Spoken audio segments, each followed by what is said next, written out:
আসসালামু আলাইকুম এভরিওয়ান।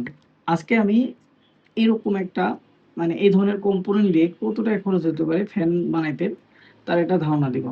মনে করেন এই ফ্যানের দাম ৳৩০০। তো এই ফ্যানের দাম যদি ৳৩০০ হয়, এই যে একটা লিথিয়াম ব্যাটারি, এটা 6 অ্যাম্পিয়ারের একটা লিথিয়াম ব্যাটারি।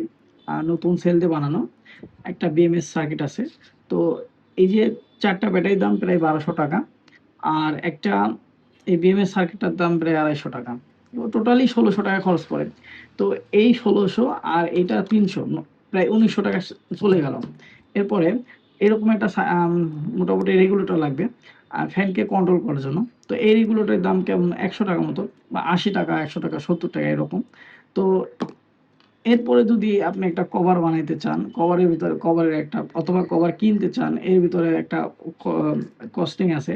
এরকম একটা চার্জার নেয়া লাগবে। যেহেতু লিথিয়াম ফসফেট ব্যাটারিকে চার্জ করার জন্য লিথিয়াম ফসফেটেরই চার্জার লাগবে। তো এই এভারেজে প্রায় ৳৩,০০০ খরচ পড়ে যায়।